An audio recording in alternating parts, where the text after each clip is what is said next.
Hey guys, welcome to today's episode of Talking Decon. To my left here is Steve Miller, our Director of Marketing and Media. And then we got another Steve Wolfe here. There's our franchise business consultant. And I think you're going to take it off today. What do you got? Yeah, so my guy is pretty interesting. One of the things that I think is kind of frightful for myself is when you go to somebody that is supposed to help heal you or take care of you, and they're the person that's causing the death. So I have Dr. Death for our story today. Harold Shipman has 250 assumed bodies that he has murdered. He was convicted of 15 of those murders, though. Wow. It's a big number. Yeah. That's a big discrepancy. Yeah, absolutely. Yeah, so the reason why the discrepancy is multiple times people were assuming that he caused these murders and the police weren't able to convict him. So because he's a doctor, he was forging their death certificates and he was getting them incinerated.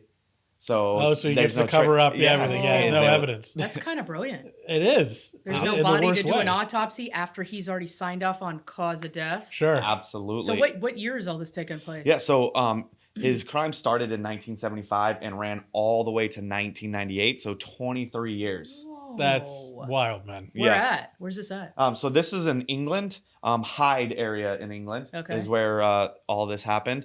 So his method of choice to kill his patients was diamorphine, which is morphine, just I guess it's a two-part morphine. Medical heroin is what they call it. Okay. So it's for extreme pain management. Like post-surgery or something. Correct. Exactly what it is. And the two main things that they say that diamorphine is used post-surgery and then cancer pain relief. Okay. So I always like too that it's like, yeah, this heroin and morphine isn't quite enough. Exactly. We got to take that up a notch. Nothing bad could happen. Yeah, absolutely. So they were talking about like large dosage of diamorphine. What it causes is dizziness, vomiting, and then failure of bodily functions. So okay, hold on. Let's back up a little bit. So what kind of doctor is this guy and what kind of patients was he seeing? Like, was he seeing a normal medical practice or was he a doctor in a hospital? Like, how did this work? He started as a general practitioner. Okay. And so he would see anybody for any type of ailments. He had patients of all different walks of life. His focus for the death, though, was older women. He wanted to kill only older women. Yes, that's where the discrepancy in numbers are. That he was convicted of all older women death, but he had patients that were younger that also died. But again, because he was incinerating all the bodies, there was no trace. He was forging their death certificates, etc. Yeah, it's got to be tough, right? Because you're a doctor. Some of your patients are going to die. Mm-hmm. Yeah. Right? Like, so. But how do you incinerate their bodies? What if they wanted a normal burial? Yeah, so that he was forging their death certificate. He was forging their last wishes for death. We'll even get into one of the stories where he's forging their will. That's actually what ended up doing him in or getting him caught. So that is so wild, man. You know, like that's why you can't have one person in charge of everything. Yeah, exactly. You know, like my girlfriend is in charge of the bank account, and then I spread everything else after that goes to other people. You know what I mean? She doesn't know where the life insurance is. She gets the bank, but not everything. Mm-hmm. Absolutely. So the reason why he did this, and what I find is a familiar thing in a lot of these, is it all goes back to his mother. So when he was growing up, his mother had cancer. And they had a doctor that would come into the house and administer morphine to reduce the pain. Mm-hmm. And his mother ended up dying when he was 17 years old. Of just cancer. Right. But he saw the manipulation of her state once the doctor provided the morphine. Oh, so she's in tremendous pain. Mm-hmm. She's miserable. And the doctor shows up and she's feeling better. So do you think he rationalized it as he was actually doing these older women a favor? So as I was reading the story, it kind of went both ways. Like he saw that his mom was happy at times, but then also she would snap and be angry. And he couldn't figure out why the morphine being a woman. Just saying. Why the morphine was giving her two different reactions. No, it's just our birthright. It has nothing to do with the morphine. It's our birthright. Birthright. I like that. Yeah. Absolutely. So, what was crazy? So he went to school to become a doctor.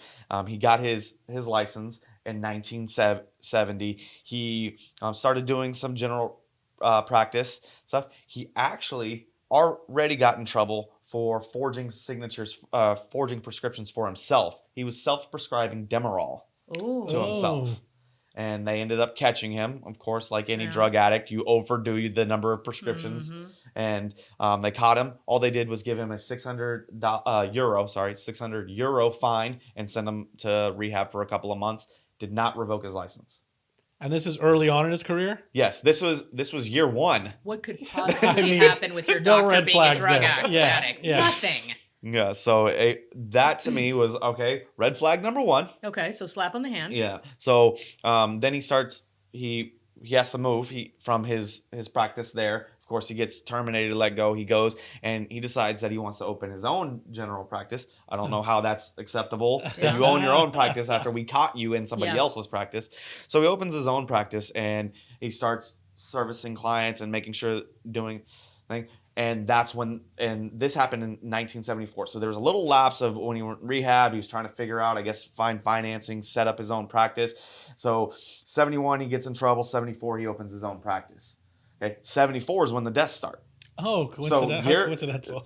See, this is the sort of thing, and I'm sorry to cut you off, Steve, but this is the sort of thing why healthy skepticism of authority is so important. Yeah, right. Why second opinions are so important. Absolutely. You know, it's like, I don't know, the guy, I'm sure he's a doctor. You must know what he's doing. Exactly. I'm sure he's not a junkie that's running from past crimes. Yeah, absolutely. So, so they start doing. He starts doing the general practitioner. He's overdosing his patients with them, and multiple times. The first investigation became from another doctor, and who she was constantly being asked, and she even started denying countersigning the incineration of these bodies. Oh, he asked her to do it. Based on the stories I was reading, every incineration requires two.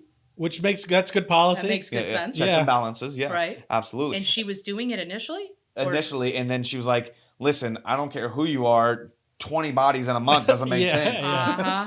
You know, if everybody, and she stated in her interview that he had more himself than the rest of the doctors she had combined that she was bringing, and she refused and had an investigation. Well, police investigated. There wasn't enough evidence. Okay, and this was in March 1998 that was happening. So he'd already been doing it for 23 years, and I guess a pile of dead bodies should be enough evidence. By the way, absolutely, same person, same doctor, and they all have pretty much the same. But these women are random. There's no particular reason why. The only thing that they had in common was old age, and they picked Dr. Shipman. Yeah, this is very odd.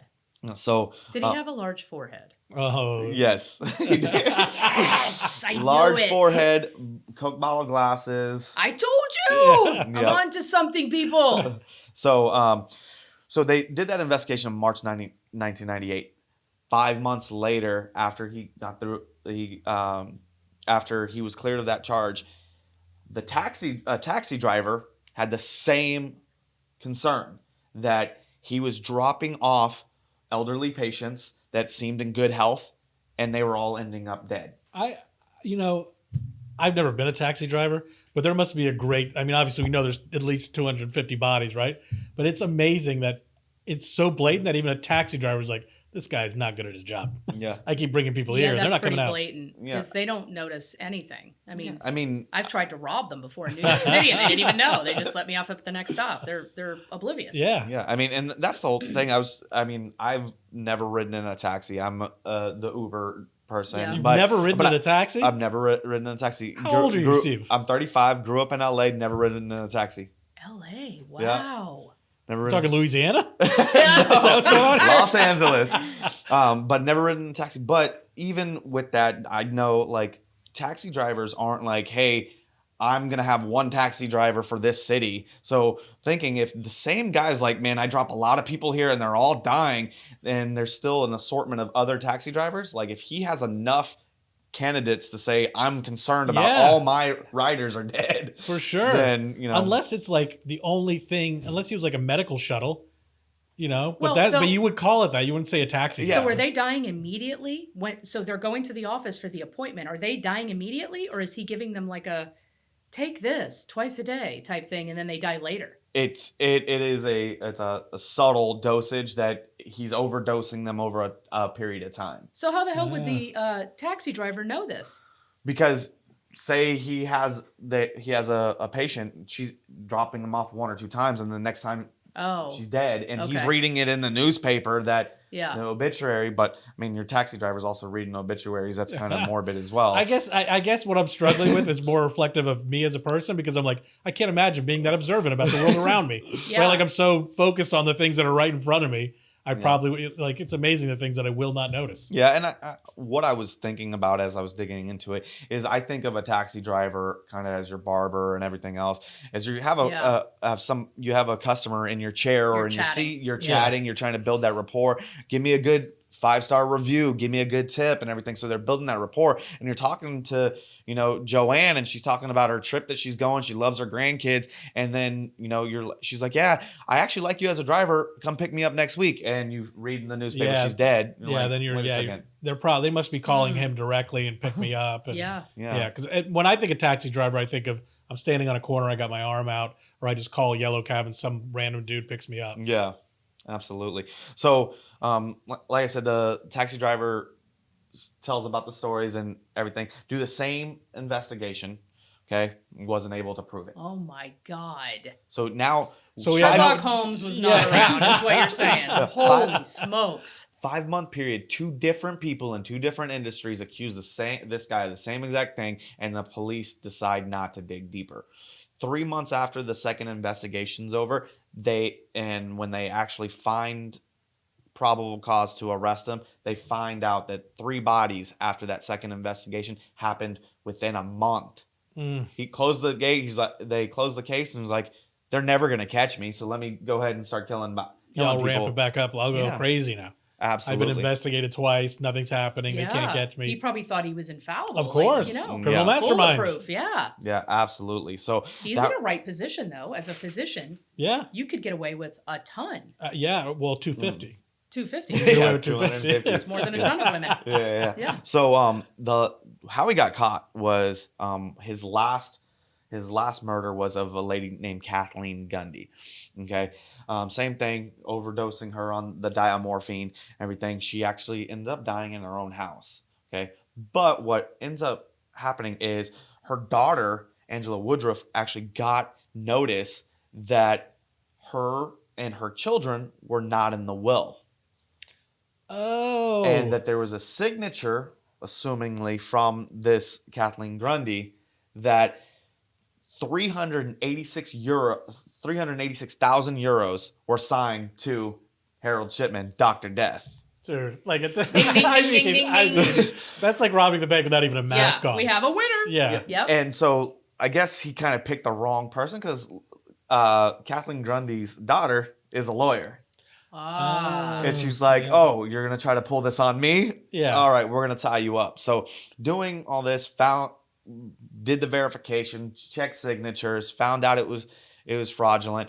Then he even said, no, I didn't overdose her. She had issues. She was already an addict. I have all this stuff in my medical journal. Right. Or in 1998, we started getting into computers. Well, he's doing his medical journal on the computers.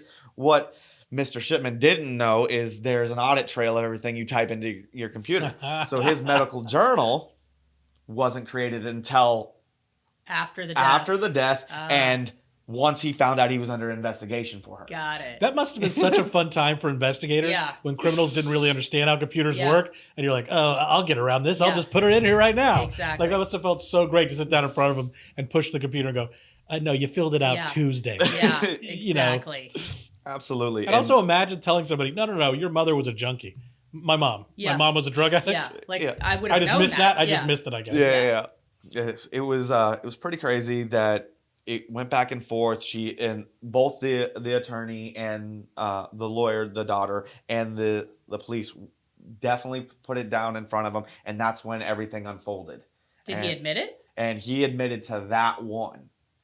And what they ended up doing were trying to exhume some bodies, I guess, because some of his patients did die that were not incinerated.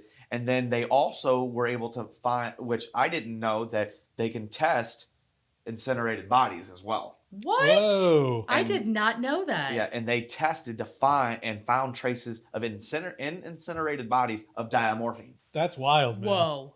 Yeah. Seriously, that's possible. Yeah, that's what they were saying in the case, that There is no perfect crime. There just is no Apparently perfect crime. not. I thought once you were incinerated, cremated, whatever, that's it. No, and That's incredible. Yeah, it really is. And is it kennel or killing I would think that I just thought that wiped everything clean. Like, hey, you put it in here, it's so hot, right? that, It's so hot. Right. Take it to the surface of the sun, type of thing, and it's gone. It's gone. Right. But they were still able to find it, and that's how they were able to tie 15 different murders to him. That here's everything. And why it says 250 is there are deaths that were related to him. He signed the death certificate, but they weren't able to have enough evidence to tag him to being the actual cause of the death. So it's probably like they assume that he did it, right? Like all the evidence points to it, he just can't prove it. Was there a way to figure out though how many wills he altered and how much money I'd love to know how much ill-gotten, money he got away with. you know? Yeah, so the only one that he actually did the will on was this Grundy, and that was the one that sunk him. Yep, that's the one that slipped out. I wonder what happened that made him go after the cash. Like, Maybe obviously he it's knew she debt was or well something. off. Mm-hmm. Yeah. He had to have known she was well off. But that's ballsy to create a false will and forge a signature. Like, don't you think the family's going to contest that? Like, I believe you, Steve, because you got 2 notepads and a laptop in front of you, so that automatically says you're authority on the subject. But I can't believe that it's the first one that he did. Maybe we should get a second opinion. Yeah, I'm gonna have to. Absolutely. Yeah. Any red flags in your background? So Steve? did he come clean to the other 14 once they sat him down? Yes. So once all the evidence was in place, he did come clean of it. And the whole thing is, he ended up while he was in prison. They say that the guilt overcame him, and he ended up hanging himself in 1998. I don't buy it. I don't buy that the guilt overcame you. Because in 2004. I think if the guilt, how does the guilt not overcome you at 150?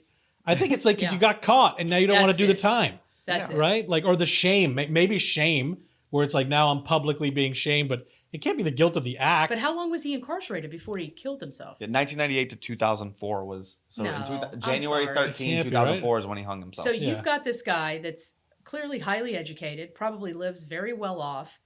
Wouldn't you kill yourself at the thought of going into prison? Yeah. Not chilling out there for 7 years or 6 years and then deciding to do it? It just can't be for that reason. Did he get right? life or did he get death?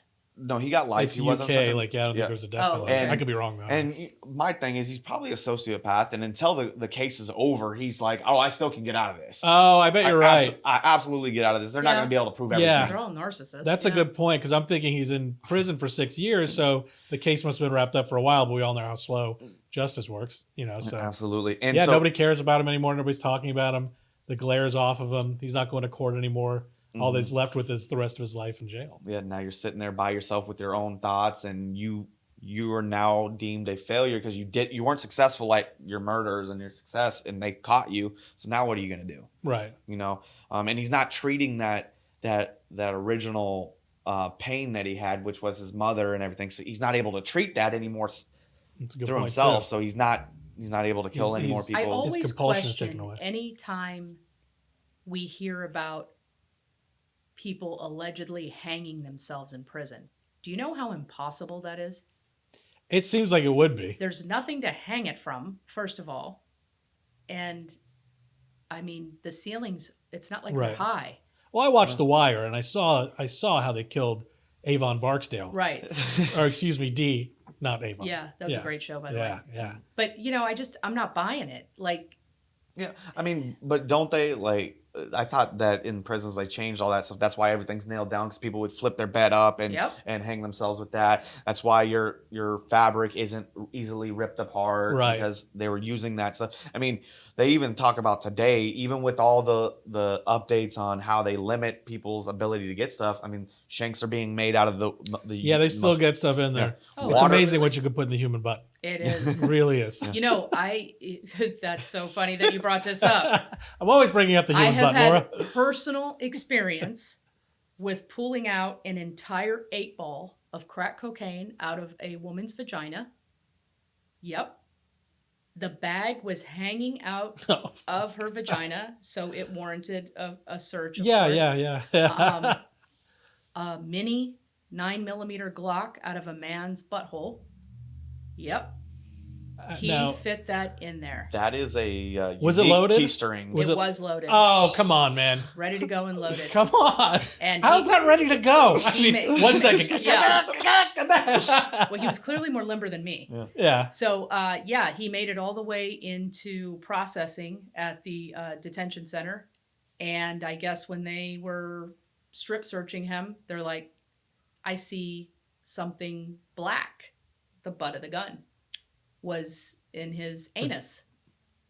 No. And they took him I like to the that you just hospital. completely froze the room. Yeah. Now. So they immediately took him to the hospital, and the doctor had to withdraw that gun from his anus. That's really Me, on the other hand, had the pleasure of pulling the 8-ball of crack out of the vagina that insisted on trying to pee on me 2 or 3 times.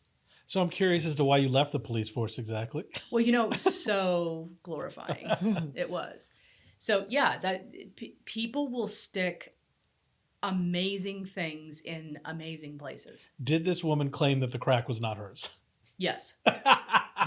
She said, I had no idea it was there. No, she did not. Yep. She goes, solid. In other words, insinuating I planted it or of course. Something. Yeah. Of course. Gotcha. Yeah. I mean, this is the same defense as every 7-year-old across America. Exactly. I did not do it. I You're read holding the crayon in your hand. I read a story similar to like finding it wasn't me. That lady got caught with drugs in her purse. The wind blew them in there. Yes. Interesting. Yes, As you were walking and running down the street away from me, they blew into your purse. I got you. Okay. It's very normal. One of the most, I found a lot of drugs in a lot of crazy places. One of the craziest places I found them was in a baby's diaper. That's while the baby sad. was wearing it. Oh, God. Yeah. Like packaged or free or? In the little baggies. They were, there was a bunch of crack rocks in there. Mm-hmm. So that's what they were storing for selling selling it? They were storing it in there thinking they'll never look in a dirty diaper. And there was like kid. 10, 20. Yeah. On the other side of that, as a customer, I don't want your dirty diaper, baby poop. Yeah. Yeah, but when you're a crackhead, you don't give a shit. Solid points. It could be wrapped in diarrhea. You don't care. Yeah. Oh, as long as it's in the baggie, I guess. Yeah. Scoop around. Look how quickly you change your mind. You're like, I don't want it. Oh, actually, the packaging is okay, then I'm all right with it. Yeah. Exactly. I'll just spray it off. I'm good. So it's crazy, this stuff that people will put inside their bodies. And then the heroin balloons, too. Mm-hmm. So you'll swallow the heroin balloons, and then you have to get across the border in a certain period of time before you have to make a bowel movement, and then they'll come out. The problem is if the balloon burst in your body, you have more than the body can take, and it's technically an overdose, and you'll die. So you go in and, you're having a bowel movement, and then you pick your balloons out, you burst the balloon, it's wrapped in another plastic bag, and then that's the way they get it across. And those are called mules. Yeah. And I've heard those stories before. And I am way too much of a neurotic to do any of that. Like, I just can't imagine sitting on a plane with a belly full of heroin, knowing that if one thing goes wrong. Yeah. And we're talking, I'm not talking like 4 or 5 bags of heroin. I'm talking 30 to 40 that you're swallowing of heroin. Like they string them together so that one comes out. You're swallowing one at a time. So imagine taking, it's probably this big when you swallow it. So, because the balloon has to be expanded because the heroin's inside the balloon. I'd have too much heartburn from anxiety that it just bursts up. Forget it, man. Yeah. Forget it. No way. Yeah. Like you have your 2 choices: swallow a bag of heroin or let's put it in the tire. I'm going to tell you to put it in the tire. Yeah, I understand it might be a little bit more susceptible to being caught, but put it in the tire. Yeah, I'm going tire. That's way easy to get caught though, because then the dog smells it and you're done. Yeah, and I get it. I know what they do. And again, like, it all comes back to, like, especially when we're talking about drugs and drug mules, like, that's that level of desperation. It is. Like, nobody's like, you know what? Community college isn't going great. I think I'll go drug mule it. It's like there is no other, or it feels like there's no other option. But I think they specifically pick people that are in desperate situations. Oh, God, yes. Single moms, they have no way to feed their kids. And, in Mexico and stuff, they're preying on maybe young girls or old women Sure, people You know, you're not because going to they're profile, like, you're oh, not going to look yeah, at. Yeah, they won't profile out, but man, it's dangerous, extremely dangerous. there's a great movie called Maria Full of Grace. I saw which that. is about it's Yeah. about this, and it's troubling, The man. mule work Yeah. is crazy. So Yeah. So one positive thing did come out of this case, and David Spiegelhalter actually used this case as a case study to say that statistical reporting for doctors needed better guidelines stuff. And one of his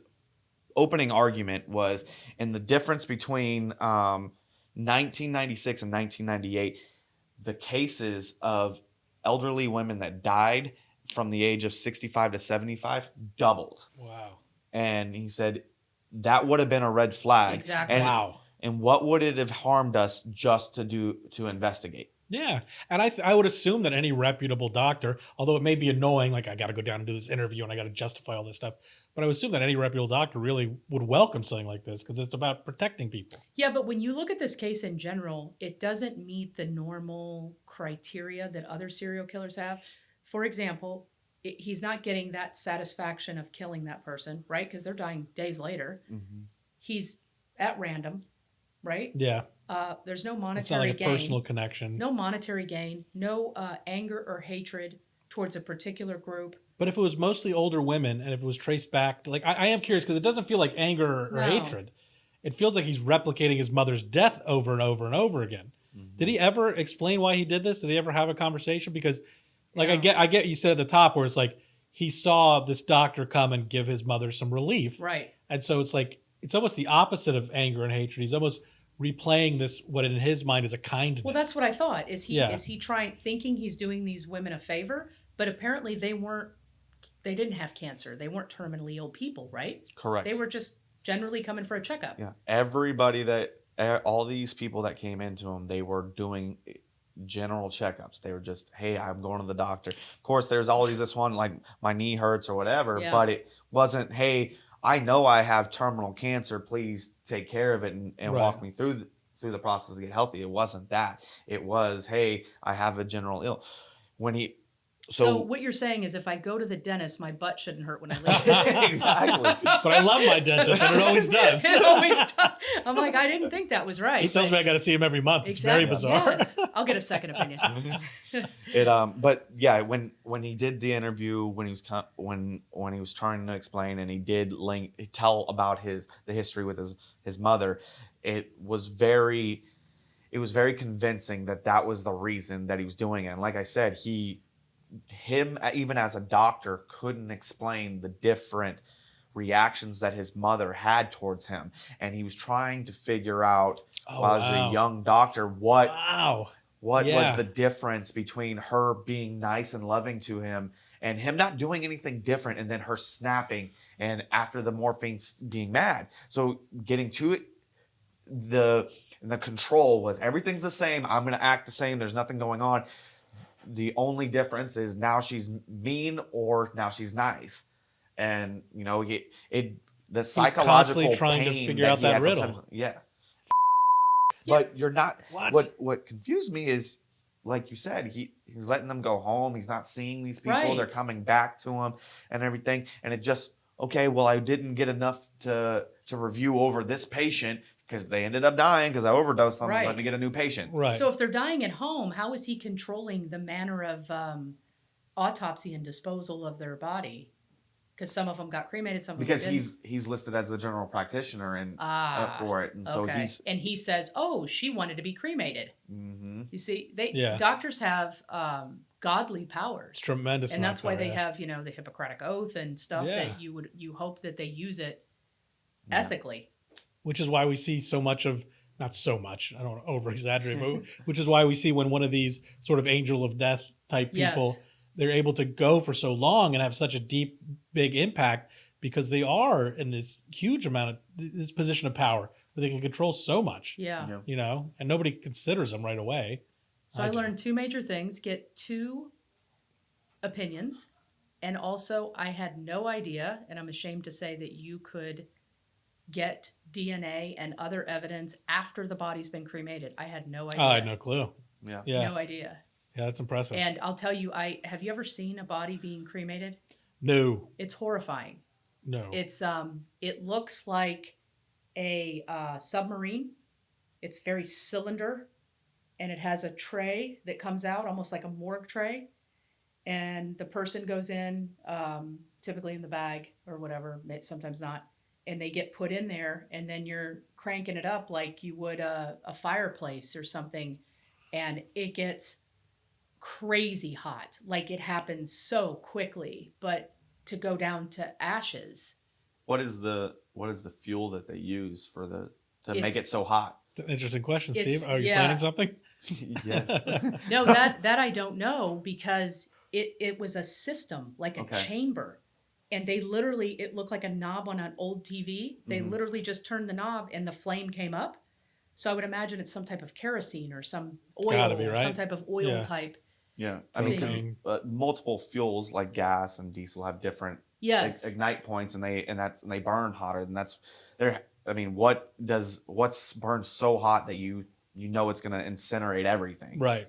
Well, several years ago, I was engaged with a company that picked up animals that had passed away, and their owners wanted them cremated. So I would have to go pick up the animal and put them in a bag and bring them to the funeral home in the freezer, and then they would go from the funeral home to the chamber. Okay. And then I always wondered, like, how do you really know that that's your loved one's Oh, ashes? sure. Yeah. Like, it could be some homeless guy down the street. Yeah. We can't possibly know that.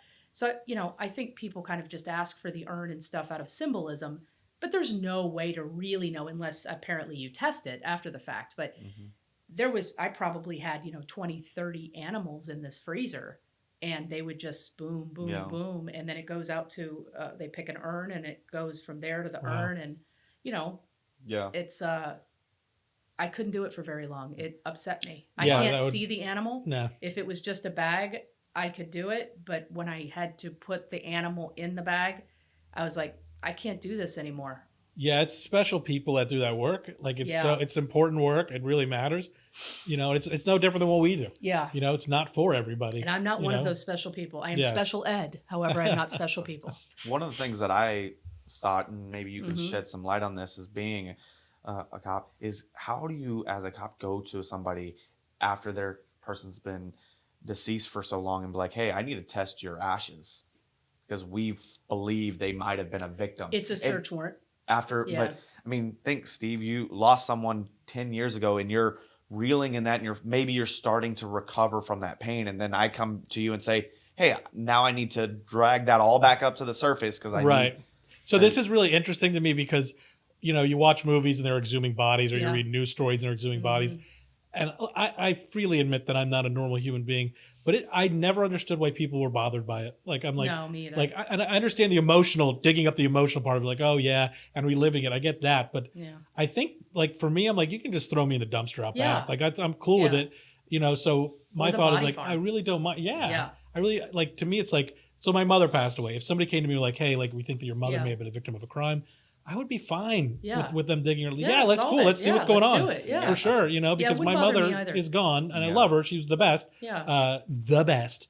But if they needed to dig her up personally, but it seems to really upset some people. It does. And I they say funerals are for the living, not for the dead. Yeah.